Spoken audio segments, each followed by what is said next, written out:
जय हिंद दोस्तों, वंदे मातरम। स्वागत है आपका अपने चैनल ज्ञान वर्षा में। इस वीडियो में हम महाजनपद काल क्या है और उससे संबंधित कुछ क्वेश्चंस देखने वाले हैं। इससे पहले के वीडियो में हमने वैदिक काल देखा था, तो अभी सभी कालों का धीरे धीरे हम वीडियो लाएंगे। तो इस वीडियो में महाजनपद काल का देखते हैं। तो चलिए स्टार्ट करते हैं। तो महाजनपद काल क्या है ना। महाजनपद काल प्राचीन भारत का वह ऐतिहासिक काल है जब छोटे छोटे जन या कबीले, जिसे जन या कबीले या राज्य भी कहा जाता था, है ना, मिलकर बड़े राज्यों में बदल गए, जिन्हें महाजनपद कहा जाता है। तो पहले छोटे छोटे कबीले डिवाइड थे, राज्य जैसा, है ना। तो वो जब बड़ा हुआ, कुछ कबीले मिलकर, तो वो क्या कहलाया, महाजनपद। जनपद का महाजनपद, ठीक, महान रूप, या ठीक है। अब इसका समय या देखें तो लगभग 600 ईसा पूर्व से 300 ईसा पूर्व तक यह जो काल है वह चला, है ना।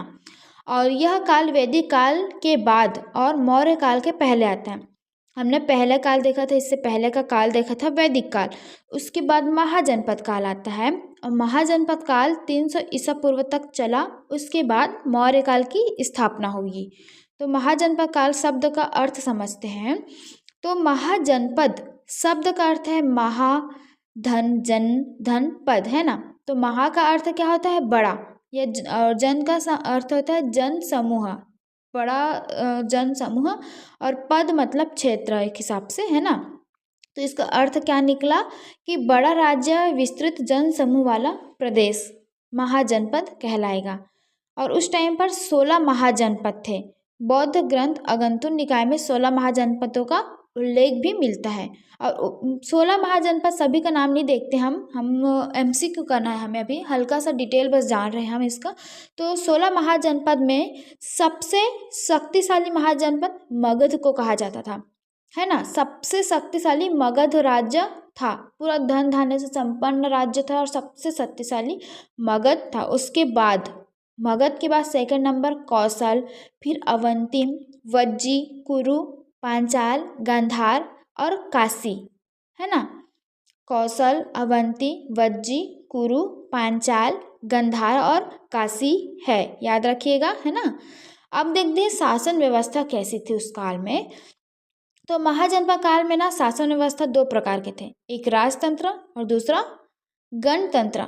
राजतंत्र में राजा का शासन होता है, ठीक है। उदाहरण मगध, कौशल और अवंती में क्या था, राजतंत्र प्रचलित था, मतलब राजा द्वारा शासन होता था, या राजा द्वारा तो गणतंत्र में भी शासन होता था, लेकिन ये जो है वो पद, राजा का बेटा राजा बनता था, फिर उसके बेटे राजा बनते थे, मतलब फैमिली के लोग ही राजतंत्र में राज करते थे राजा बन के, है ना। लेकिन गणतंत्र में क्या होता था कि कई कुल मिलकर शासन करते थे। तो इसमें ना कुल मतलब जनता द्वारा एक हिसाब से राजा का चयन किया जाता था। और वज्जी संघ में या लिच्छवी में क्या था, गणतंत्र या गणराज्य शासन था। इस काल की प्रमुख विशेषता क्या है, तो इस काल की प्रमुख विशेषता में है कृषि और लोहे का उपयोग। लोहे के औजारों से खेती बढ़ी, जंगल काटकर नई भूमि पर खेती। तो वैदिक काल में लोहे का उपयोग नहीं किया जाता था। उत्तर वैदिक काल में लोहे का उपयोग स्टार्ट हुआ, है ना। लेकिन इस काल में लोहे का उपयोग कितना बढ़ गया है, देखो कि कृषि में लोहे का उपयोग, लोहे के औजारों से खेती बढ़ी, जंगल काटकर नई भूमि, ये सब खेती का उस टाइम में स्टार्ट हुआ। और नगरों का विकास भी शुरू हुआ। तो व्यापारिक नगरें उभरे, किले और सड़कों का निर्माण भी इस काल में स्टार्ट हुआ।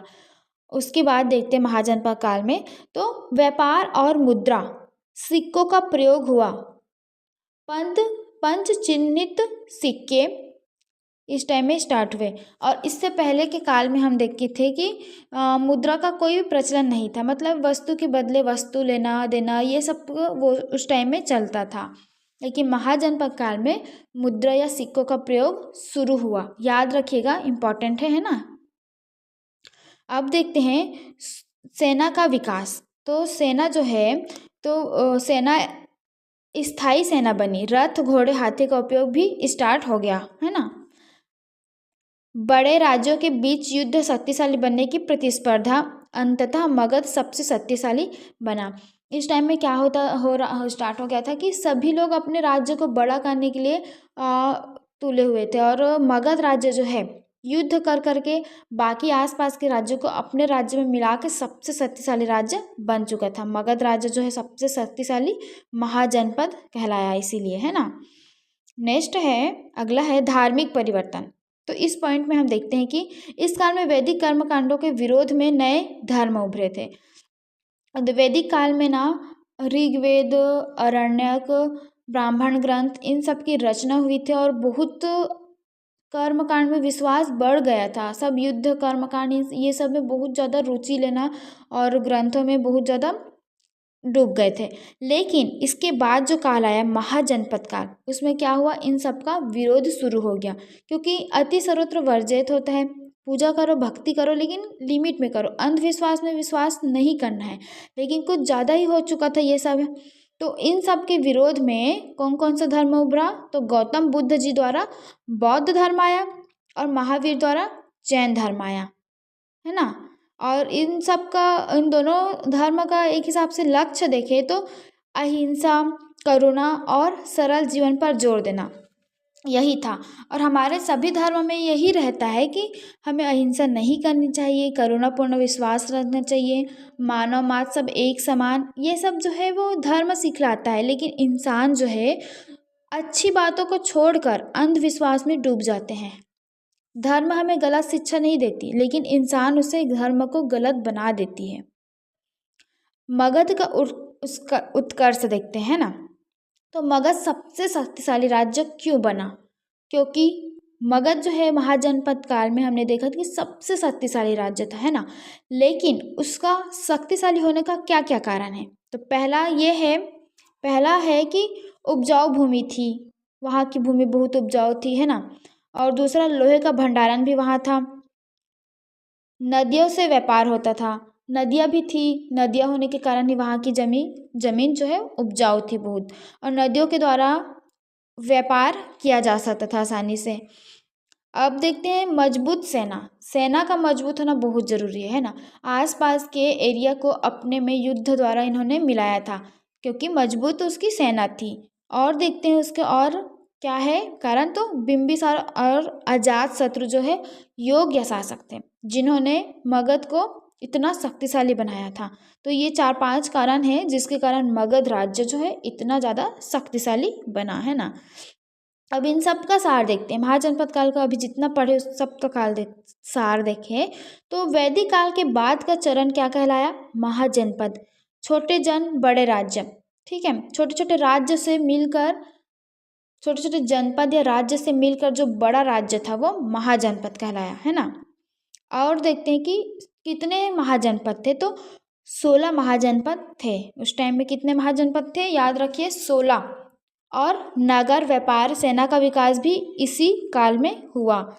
और इस काल में कौन सा धर्म आया, तो बौद्ध धर्म और जैन धर्म आया, है ना। और किसके विरोध में आया, तो युद्ध और कर्मकांड के विरोध में आया। तो याद रखिएगा बौद्ध और जैन धर्म कौन से काल में आया था, तो इसी काल में आया था। और सबसे शक्तिशाली जनपद की बात करें तो मगध जो है वो सबसे शक्तिशाली महाजनपद था, है ना। अब तो ये देख लिए हम महाजनपद काल क्या है। अब आगे देखते हैं उनसे संबंधित 40 क्वेश्चन आंसर, है ना। तो पहला है, महाजनपदों का उल्लेख किस ग्रंथ में मिलता है, किस ग्रंथ में मिलता है, तो इनका उल्लेख हमने देखा था कि अगंतुर निकाय में मिलता है। महाजनपद का उल्लेख अगंतुर निकाय में मिलता है, याद रखिए। अब देखते हैं महाजनपद काल लगभग किस समय है, तो अभी हमने पढ़ा था कि महाजनपद काल जो है वो 600 से लेके 300 ईसा पूर्व तक चला, है ना। कुल कितने महाजनपद थे, तो कुल कितने महाजनपद थे, 16 महाजनपद थे। निम्न में से कौन सा महाजनपद नहीं था, मगध, कौशल, मौर्य या वज्जी। तो ये और ये तीनों जो है महाजनपद थे, लेकिन मौर्य जो है वो महाजनपद में शामिल नहीं था। इनफैक्ट इसके बाद जो काल आएगा उसे मौर्य काल कहा जाएगा, है ना। ये तीनों महाजनपद थे और मौर्य जो है महाजनपद नहीं था। सबसे शक्तिशाली महाजनपद कौन था? कौशल, अवंती, मगध या गांधार? तो मगध जो है वो सबसे शक्तिशाली महाजनपद बना। मगध की प्रारंभिक राजधानी क्या थी? तो मगध की जो प्रारंभिक राजधानी थी वो राजगृह थी। ठीक है, राजगृह इसकी प्रमुख या प्रारंभिक राजधानी थी। नेक्स्ट है, वज्जी किस प्रकार का राज्य था? वज्जी किस प्रकार का राज्य था? तो वज्जी जो है वो गणतंत्र था, मतलब एक कुल में ही शासन नहीं होता था, कई कुल मिलकर शासन करते थे, मतलब जनता लोग खुद अपने राज्य का चयन करते थे।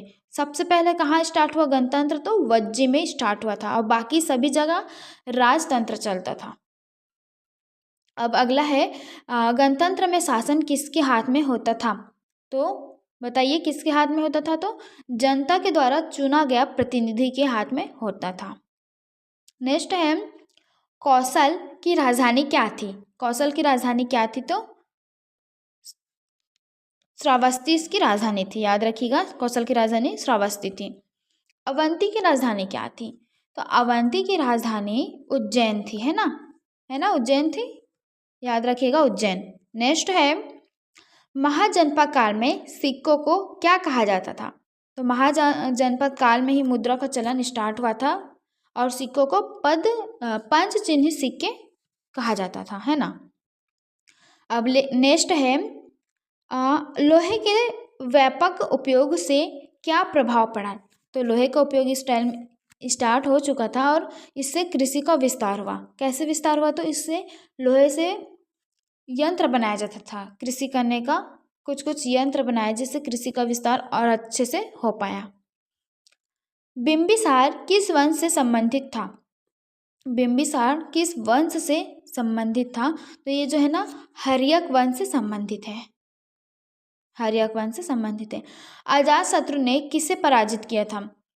अजातशत्रु ने वज्जी संघ को पराजित किया था ना।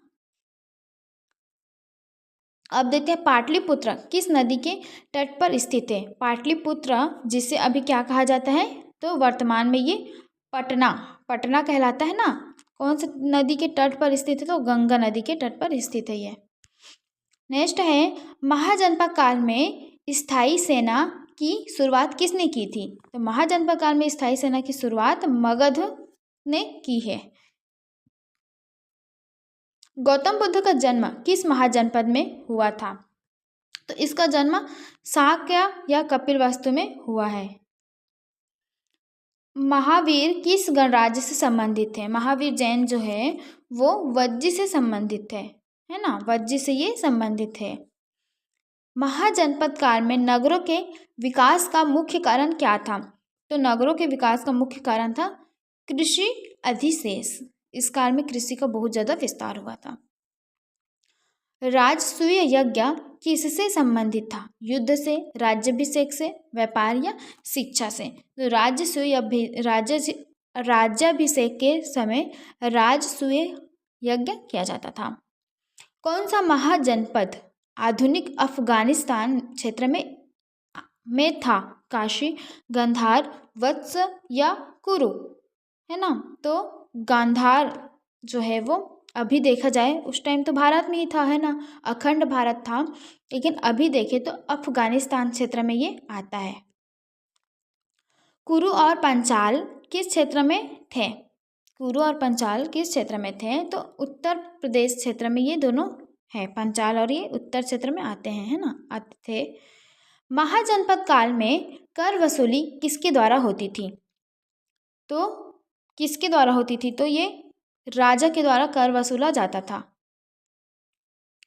मगध की शक्ति बढ़ने का प्रमुख कारण क्या था? मगध क्यों शक्तिशाली राज्य बना था?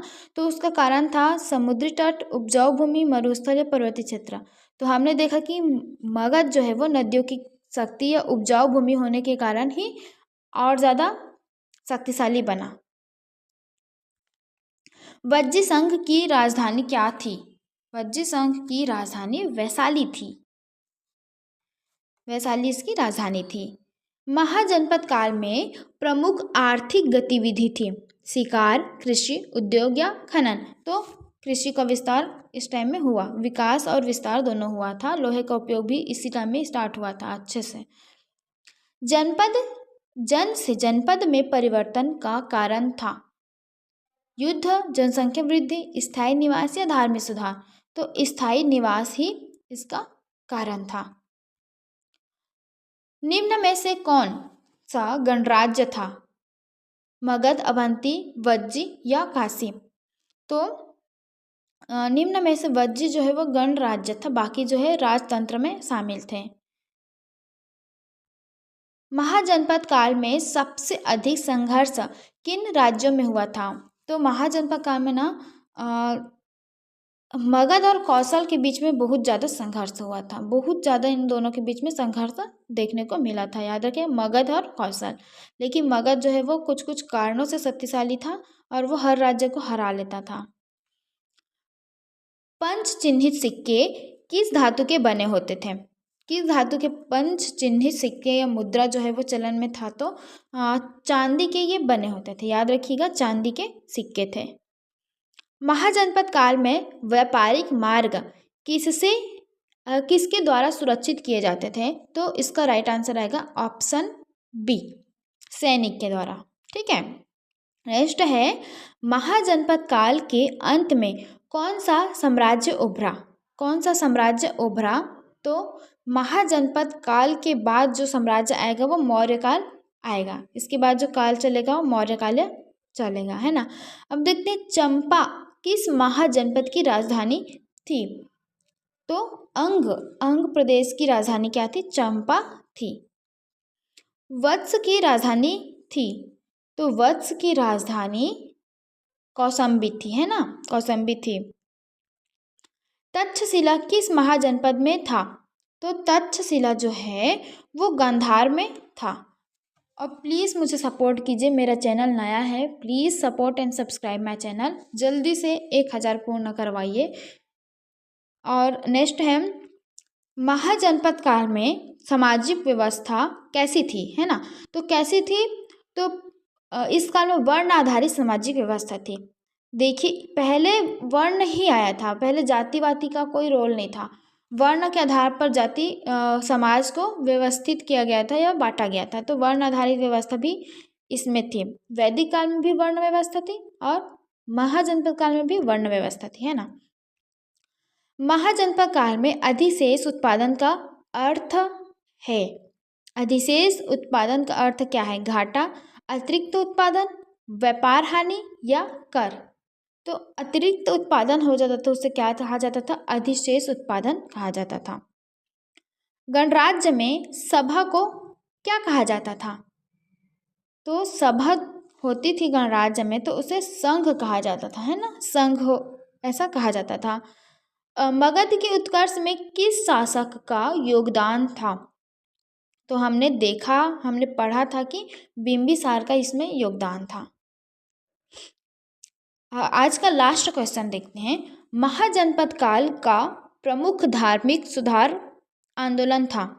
धार्मिक सुधार आंदोलन की बात करें हम तो बौद्ध और जैन धर्म का उभरना और इनके द्वारा जो है वो जनता को जागरूक करना कि धर्म को मानो लेकिन आडंबर या अंधविश्वास में विश्वास मत करो। कर्मकांड और जो धार्मिक नीति थे वो बहुत ज़्यादा बढ़ चुकी थी। तो उस टाइम में बौद्ध और जैन धर्म आया था, है ना।